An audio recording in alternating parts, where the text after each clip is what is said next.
اور جادوئی پینسل۔ ہنا ایک خاموش اور شرمیلی لڑکی تھی جسے ڈرائنگ کا بہت شوق تھا۔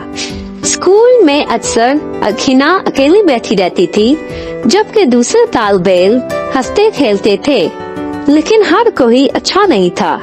ہنا کی کلاس میں طالب علموں کا ایک گروپ جن میں لیلا، تانیہ اور سارا تھیں ہر روز اسے تنگ کرتی تھیں، اس کی ڈرائنگ پھاڑ دیتی تھیں اور ایک بار تو ہنا کا بیگ بھی پانی میں پھینک دیا۔ ہنا نے ان سے کبھی جھگڑا نہیں کیا تھا اور وہ چپ چاپ وہاں سے چلی جاتی۔ ایک دوپہر ہنا اسکول کے بینچ پر اکیلی بیٹھی تھی کہ اس نے ایک پینسل دیکھی۔ اس نے وہ پینسل اٹھا لی اور تھوڑی دیر بعد اپنی نوٹ بک کے صفحے پر ایک چھوٹا سا پرندہ بنانے لگی۔ اچانک سے وہ پرندہ صفحے سے باہر آ گیا اور اڑ گیا۔ ہنا کا دل خوشی سے جھوم اٹھا۔ کیا یہ سب اصلی تھا؟ اس نے دوبارہ ایک سیب بنایا جو کہ کچھ دیر بعد باہر آ گیا۔ اوہ، یہ پینسل تو جادوئی ہے۔ اگلے دن لیلا نے کلاس کے دوران ہنا پر کاغذ کا گولا پھینکا تو ہنا نے سکون سے اپنی کاپی نکالی اور لیلا کے سر کے اوپر شہد کی مکھیوں کا چھتا بنانے لگی۔ تھوڑی دیر بعد اصل مکھیوں کا چھتا لیلا کے سر کے اوپر نمودار ہو گیا۔ وہ زور سے چیخی اور کلاس سے باہر بھاگ گئی۔ تانیہ کے لیے ہنا نے اس کی تصویر بندر کے دم کے ساتھ بنائی۔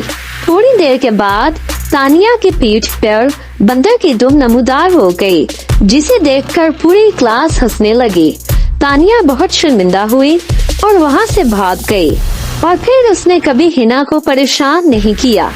سارا جو ان سب میں سے سب سے زیادہ بدتمیز تھی، ہنا نے اس کے ساتھ سب سے برا کیا اور اس کے پیچھے ایک باتیں کرنے والے طوطے کو لگا دیا جو ہر جگہ اس کا پیچھا کرتا تھا اور وہ تمام باتیں بولتا تھا جو اس نے کی تھی۔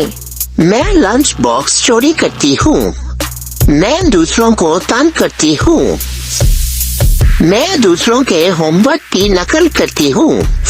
تمام دوسری لڑکیاں طوطے کی بات سن کر سارا پر بہت ہنسی جس سے وہ بہت شرمندہ ہوئی۔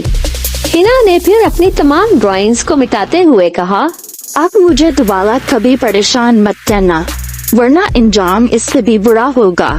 اور اس کے بعد کسی نے بھی ہنا کو دوبارہ تنگ نہیں کیا۔